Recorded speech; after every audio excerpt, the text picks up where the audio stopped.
कवीबद्दल, आणि ते मोठे म्हणून बोलवतो आपण, मग ते राजकीय असतील किंवा कोणतरी असतील, ज्यांना मी माहिती आहे पहिल्यापासून. अशी दोन माणसं मी, आणि माझी पहिली गाडी त्यांनी केली. ज्या गाण्याने मला महाराष्ट्रात ओळखलं जातं त्याचा जो संगीतकार आहे तो संगीतकार मला हवा होता. हे माझे लाड या दोन पुत्रांनी माझे पुरवले, हे सगळ्यात महत्वाचं. आणि तिसरी गोष्ट, समोरही कितीतरी माणसं अशी आहेत की माझे कवी मित्र तर आहेच, पण मी नाटक अपघाताने लिहिलं. ते नाटक मला शिकवलं तो प्राध्यापक आमचा विजय जोशी तिकडे आहे, की मला ते ऋण व्यक्त करायला ही संधी दिली या लोकांनी, की ज्यांनी ज्यांनी माझ्यावर संस्कार केले. पाडगावकर असतील, पाडगावकर तर मला मुलाप्रमाणेच वागवायचे. विंदाकरंज असतील, बापट असतील, सुरेश भट मी ऐकलेले त्यांच्याकडनं, बाबा बोरकर ऐकलेत, पुशीरेगे ऐकलेत. माझं भाग्य हे सगळे मोठे कवी मला जवळून ऐकता आले, आणि म्हणून ते संस्कार घेऊन मी पुढे गेलो.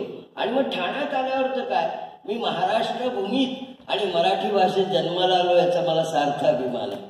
याचं कारण असं आहे की त्या भाषा माझ्या आईकडून मी शिकलो. त्या भाषेचं सौंदर्य आणि नवल काय आहे हे मला सांगता आलं. आणि म्हणून माझे जे विद्यार्थी आहेत, आता महेंद्र कोंडी इतका चांगला बोलतो याचं कारण माझ्याकडून शिकलं म्हणून नाही.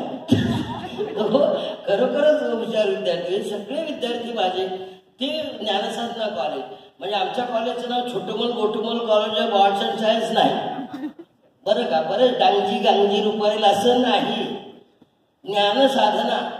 आणि त्याचे जे संस्थापक होते ते त्यांच्या हाताखाली आम्ही गेलो. प्रवीण डवणे, मी आणि प्रज्ञा लोखंडे, 3 कवी ज्ञानसाधनामध्ये. आणि त्याचे तिथे हे जे होते कोण मॅनेजमेंटवर, तिथे कोण असावे, या जे ठाणं त्यावेळी नावाजलं जायचं ते पी सावळा आणि मोपा भावे, हे 2 कवींचं या ठाण्यामध्ये फार मोठा इतिहास आहे. आणि तो इतिहास आम्ही पुढे नेतोय, आम्ही फार मोठे होत असं नाही. तर ती सगळी मंडळी, श्याम फडके नावाचे प्रिन्सिपल होते आम्हाला, जे नाटककार होते. आता जो जास्त पैसे देईल तो होतो, पण त्यावेळी अशी सगळी मंडळी जुळून आलेली असताना त्या ज्ञानसाधनाचे सहकारी, आता प्रदीप ढवळ सारखे आमचा विद्यार्थी पण आणि प्रोफेसर पण, तर अशी सगळी मंडळी आली आणि ह्या सगळ्यांनी मला सावरलं. हा म्हणाला तसं मी वात्रटच होतो, म्हणजे आहे म्हणजे अशोक आणि मी आम्ही रात्र रात्र जागून बेगम अख्तरच्या मैफिली आम्ही ऐकतो. तुला वाडीबंदरला आपण त्या दगडावर झोपायचो, ती जी नशा होती. नशा शब्द मला का आवडतो माहिती आहे, उलटा केला की शान होते. तर ही जी शान होती, ही शान आम्ही राखली. आणि मराठी भाषेचं आम्ही ऋण जेवढं फेडता आलं तेवढं, मला उगाच प्रतिभावंत वगैरे म्हणतात चुकून, पण तसं काही नाही. कोणी प्रतिभा कुठल्याही कवीला पोटाशी धरत नाही, जाता जाता पदराची झुळूक लागते. तेवढं नुसतं बघून घ्या, म्हणजे तुम्हाला असं लक्षात येईल की तुम्ही तुमचा गर्व सगळा निघून जाईल. फार मोठे पहिलाच कवी मराठीतला ज्ञानेश्वर होऊन गेला, त्याच्यासमोर आपण काय आहे. माऊली माऊली म्हणतो आपण त्यांना, माऊली. त्या माऊलीची भाषा आहे, त्या ज्ञानेश्वरांची भाषा आहे, त्या कुसुमाग्रजांची भाषा आहे, त्या केशवसुतांची एक भाषा आहे. मग आपण अभिजात मराठीसाठी कटोरा घेऊन दिल्लीकडे का जातो आपल्याला कळत नाही. अभिजात मराठीसाठी भीक का मागताय तुम्ही दिल्ली, काहीच कळत नाहीये. मी ज्या भाषेत शिकलो ती अभिजात नव्हती, म्हणजे माझी आई अभिजात नाही असं शेजाऱ्याने सांगायचं. माझी मराठी अभिजातच आहे, आणि अभिजात असल्यामुळे त्या भाषेत माझा जन्म झालेला आहे.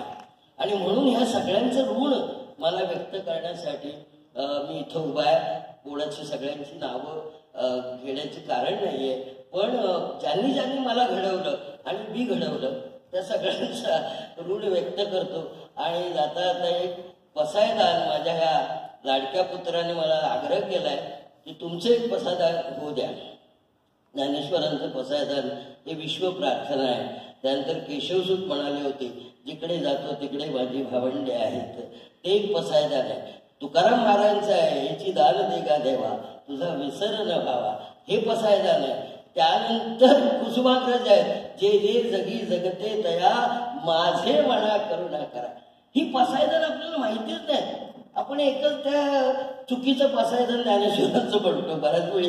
ती दुरितांचे नाही, दुरिताचे तिकीट जाऊ 1000 वेळा सांगितलं तरी मास्तरीन बाई त्यांना काही कळत नाही.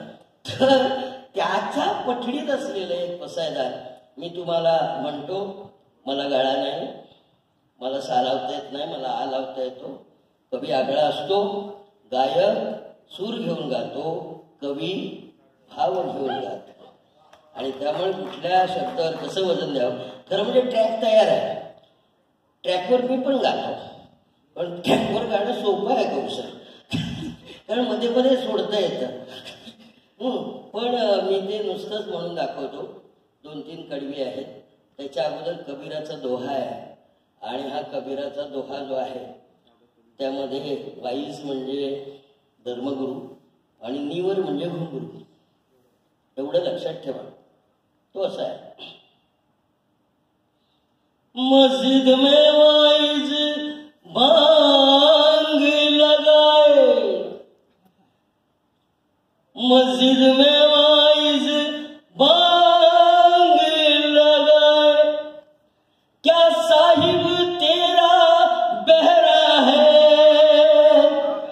मस्जिद में वाइज बांग लगाए, क्या साहिब तेरा बहरा है, चीटी के पग नीवर बांधे तो भी अल्लाह सुनता है,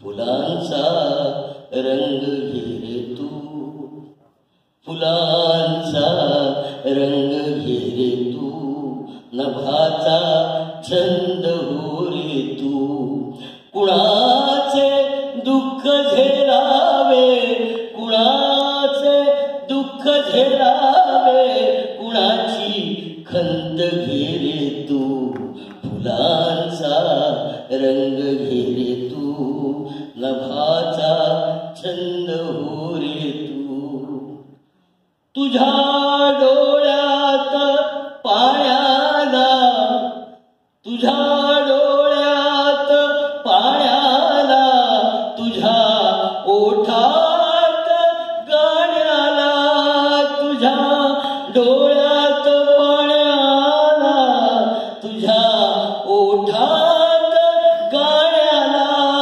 जराशी आर्तता यावी, जराशी आर्तता यावी, असा जलवंत हो रे तू, फुलांचा रंग घेरे तू, नभाचा छंद हो रे तू. 2च प्रकारचे दुःख आहेत माणसाला. कुणा आयुष्य भीतीचे, 2 वर्ष सांस्कृतिक पर्यावरणाचं जे अधपतन झालं सगळ्यांना माहिती आहे. कुणा आयुष्य भीतीचे, कुणा वंचित प्रीतीचे, कुणा आयुष्य भीतीचे, कुणा वंचित प्रीतीचे, व्यथांचे जहरही प्यावे, व्यथांचे जहरही प्यावे, असा नीलकंठ हो रे तू, फुलांचा रंग घेरे तू, नभाचा छंद हो रे तू. पुनरपि जननम पुनरपि मरणम, पुन्हा पुन्हा परत येईल असं म्हणताना करुणा पण म्हणतोय, पुन्हा पुन्हा परत येईल, पुनरपि जननम पुनरपि मरणम. उजेडातून जन्मावा, कधी काळोख घेरावा, उजेडातून जन्मावा, तरी काळोख घेरावा, स्वतःचा दीप तू व्हावे, स्वतःचा दीप तू व्हावे, स्वतः भगवंत हो रे तू, फुलांचा रंग घेरे तू, नभाचा छंद हो रे तू, कुणाचे दुःख झेलावे, कुणाचे दुःख झेलावे, कुणाची खंत घेरे तू, फुलांचा रंग फिरतो, नभाचा छंद हो रे तू.